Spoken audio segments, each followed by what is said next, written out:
Hello everyone, ಇವತ್ತು ನಾನು VFS Bangalore experience ಹೇಗಿತ್ತು ಅಂತ ಶೇರ್ ಮಾಡ್ತೀನಿ. ಮಳೆ ಮತ್ತೆ ಟ್ರಾಫಿಕ್ ಇರೋದ್ರಿಂದ ಸ್ವಲ್ಪ ಮುಂಚೆ ಇರೋದು ಉತ್ತಮ ಅಂತ ಹೇಳ್ತೀನಿ. ವೀಸಾ ಅಪ್ಲಿಕೇಶನ್ ಸೆಂಟರ್ ಲೊಕೇಟ್ ಆಗಿರೋದು ಗೋಪಾಲನ್ ಇನೋವೇಷನ್ ಬನ್ನರ್ಘಟ್ಟ ಒಳಗಡೆ. ನೀವು ಜನರಲ್ ಅಪಾಯಿಂಟ್ಮೆಂಟ್ ತಗೊಂಡಿದ್ರೆ ಗ್ರೌಂಡ್ ಫ್ಲೋರ್ ಅಲ್ಲಿ ಇರುತ್ತೆ, ನೀವು ಪ್ರೀಮಿಯಂ ಲಾಂಚ್ ತಗೊಂಡಿದ್ರೆ ಅದು ಸೆಕೆಂಡ್ ಫ್ಲೋರ್ ಅಲ್ಲಿ ಇರುತ್ತೆ. ವೀಸಾ ಅಪಾಯಿಂಟ್ಮೆಂಟ್ ಕನ್ಫರ್ಮೇಶನ್ ನ ತಗೊಂಡೋಗೋದು ಮರಿಬಿಡಿ. ಏನಕ್ಕೆ ಅಂದ್ರೆ ನೀವು ಎಂಟ್ರಿ ಆಗಿದ ತಕ್ಷಣ ನಿಮ್ ಅಪಾಯಿಂಟ್ಮೆಂಟ್ ಕನ್ಫರ್ಮೇಶನ್ ಮತ್ತೆ ನಿಮ್ ಪಾಸ್ಪೋರ್ಟ್ ನ ಇಸ್ಕೊಂಡು ವೆರಿಫಿಕೇಶನ್ ಮಾಡ್ತಾರೆ. ನೆಕ್ಸ್ಟ್ ನೀವು ಯಾವ ಕಂಟ್ರಿಗೆ ಹೋಗ್ತಿದ್ದೀರಾ ಅಂತ ಕೇಳಿ ನಿಮ್ಗೆ ಒಂದು ಟೋಕನ್ ಮತ್ತೆ ಫಾರ್ಮ್ ನ ಕೊಟ್ಟು ನೀವು ಯಾವ ಕೌಂಟರ್ ಹತ್ರ ವೇಟ್ ಮಾಡಬೇಕು ಅದನ್ನ ಹೇಳ್ತಾರೆ. ಅವ್ರು ಕೊಟ್ಟಿರೋ ಫಾರ್ಮ್ ಅಲ್ಲಿ ನಿಮ್ ಡೀಟೇಲ್ಸ್ ಮತ್ತೆ ನಿಮ್ ಅಡ್ರೆಸ್, ಎಲ್ಲಿಗೆ ನಿಮ್ ವೀಸಾ ಕೊರಿಯರ್ ಆಗ್ಬೇಕು ಅದನ್ನ ಬರ್ದು ನಿಮ್ ಟೋಕನ್ ನಂಬರ್ ಕರೆದಾಗ ಆ ಕೌಂಟರ್ಗೆ ಹೋಗಿ ನಿಮ್ಮೆಲ್ಲ ಡಾಕ್ಯುಮೆಂಟ್ ನ ಸಬ್ಮಿಟ್ ಮಾಡಬೇಕು. ಅವರು ಫಸ್ಟ್ ನಿಮ್ ಪಾಸ್ಪೋರ್ಟ್ ನ ವೆರಿಫೈ ಮಾಡಾದ್ಮೇಲೆ ಸೆಟ್ 1 ಸೆಟ್ 2 ಅಂತ ಹೇಳ್ತಾರೆ.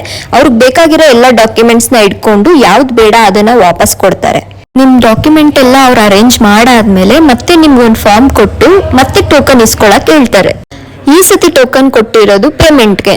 ಎರಡನೇ ಸತಿ ಕೊಟ್ಟಿರೋ ಫಾರ್ಮ್ ಅಲ್ಲಿ ನೀವು ಸ್ಟೂಡೆಂಟ್ ಆಗಿದ್ರೆ ನಿಮ್ ಕಾಲೇಜ್ ಡೀಟೇಲ್ಸ್ ಮತ್ತೆ ನೀವು ಯಾವಾಗ ಹೋಗ್ತಿದ್ದೀರಾ ಮತ್ತೆ ನಿಮ್ ಟ್ರಾವೆಲ್ ಇನ್ಶೂರೆನ್ಸ್ ಯಾವಾಗ ವ್ಯಾಲಿಡ್ ಇದೆ ಅವನ್ನೆಲ್ಲ ಬರಿಬೇಕು. ಆಮೇಲೆ ಪೇಮೆಂಟ್ಗೆ ನಿಮ್ಗೆ ಟೋಕನ್ ನಂಬರ್ ನ ಕರೀತಾರೆ.